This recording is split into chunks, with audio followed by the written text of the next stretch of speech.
My name is Monica Gleberman, and you're listening to Silence on Set podcast.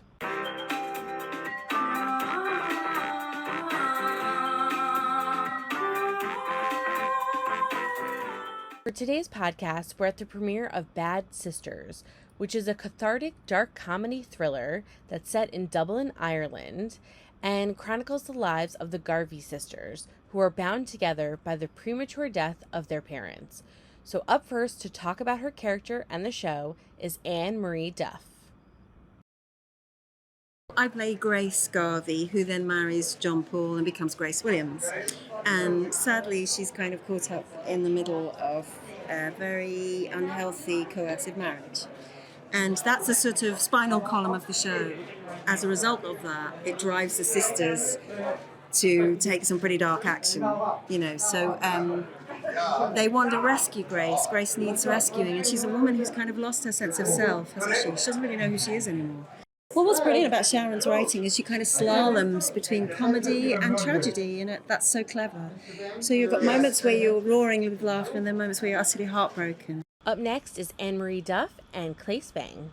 The writing of this is marvellous, brilliant. I really loved, I thought it was like something I've never read or seen before. Amazing scenes, really amazing dialogue. It's an amazing ensemble. And that's what audiences love. I think more and more we have a sort of hunger for a cast of characters, not just one hero that we follow, but a whole sort of rainbow of people that then the story is even more interesting and it all becomes sort of intertwined. It's a case of, when we're watching stuff, we're always looking for ourselves, aren't we? Yeah. We're always trying to find something to identify with. And if you have a massive range of characters, like it's going to be, there's a little bit of... We all have all those things, the jealousy, the hatred, all the shortcomings, the inferiority complexes, the narcissism, all that. And the fear, I think, because it's basically, I think what is at the bottom of it is like the fear of losing what he has with this one and the daughter. And I think he feels that it's a threat. The whole group of sisters is a massive threat to that. So that's why he's trying to sort of pull away from it. Next up are the executive producers, Dave Finkel and Brett Baer. We have 4 sisters who decide that the husband of the 5th sister has to be gotten rid of because he's a horrible human being. And so they decide we have to murder him, which isn't an easy thought. We start the series knowing that he is already dead. And then we go back in time to see exactly how the sisters went about trying to murder this man. I would say this is a real old school, dark comedy at its core.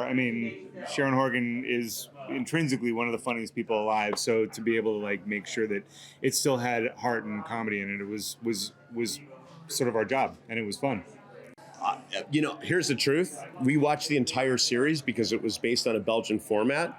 I didn't get it until the last episode. Yeah. So that's when we knew, this is special. There's something working on here. You don't see stuff like this that often. Yeah.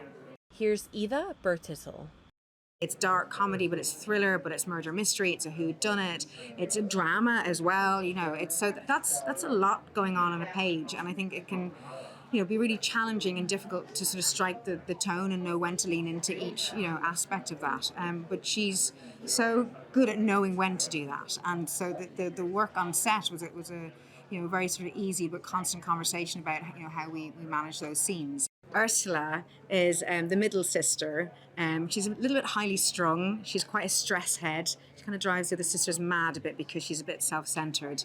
But her heart's in the right place, but she's sort of making some bad life decisions that get her into a spot of trouble, especially with JP. I can relate to the familial side of it. I have a brother and a sister, and I think bringing all that sort of experience and knowledge to the table of what those dynamics are like, and just getting with the girls. They all have siblings as well, so I think that's everything. Also that an audience can relate to as well. How complicated families are, and sometimes you love each other, sometimes you hate each other, and how you navigate that. Here's Eva Hewson. I think we made a family full of actors seem like a real family. I think that when I saw the dynamic between us and all the different kind of you know, fighting with each other, loving on each other, protecting each other. I was really proud of all of us as an ensemble that we did that, because it's a hard thing to do.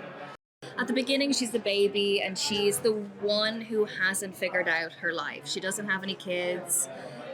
She's just kind of single and going, you know, between jobs, and everybody thinks she's never going to figure it out. And so I think she feels a lot of pressure from her older sisters. And then she tries her best, and everything sort of unfolds after that. So the insurance guys, they're sort of out to get us because they don't want to pay out JP's insurance claim, his death claim.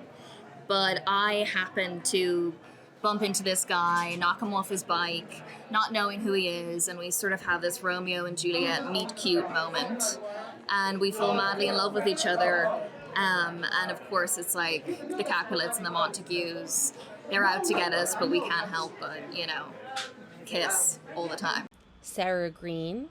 It's not that she isn't a stranger to this genre, because yes, dark comedy for sure, but I don't think she's ever done a murder mystery or thriller or, you know, a drama in this way, and she's never done an adaptation. So I was very excited because I think she's an absolute genius. So I was very excited to see what she would do with it. I was sent one script and an outline for all the episodes, and yeah, I just feel really lucky to have been asked to play Bibi. Yeah.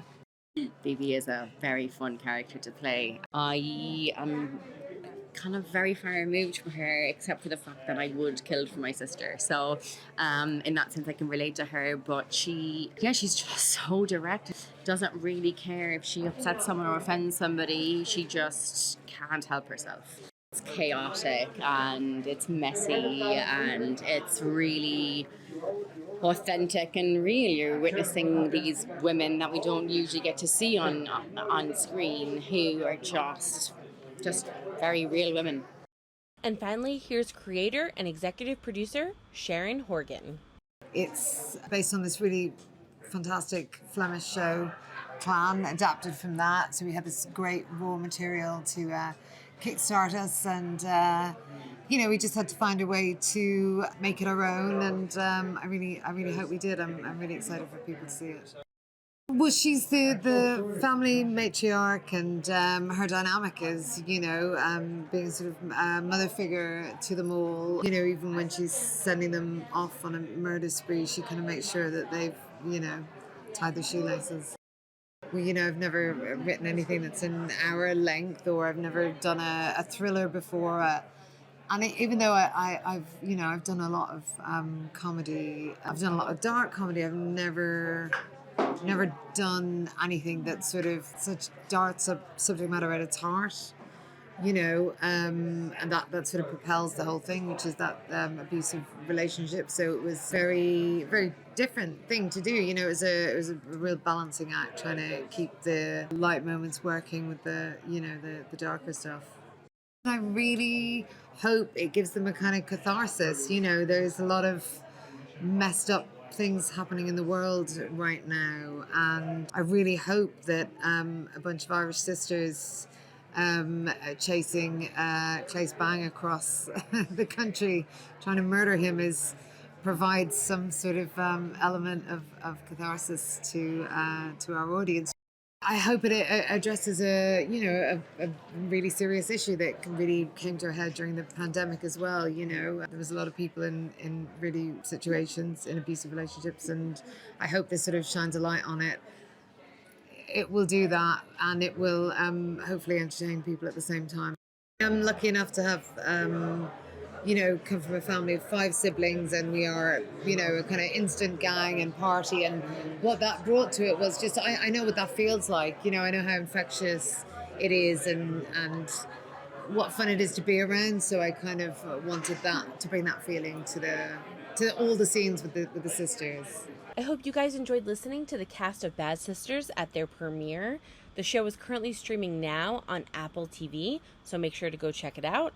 Don't forget to hit the subscribe button so you're updated on all of our latest podcasts, and head over to our YouTube channel, hit subscribe, and check out all of our video content.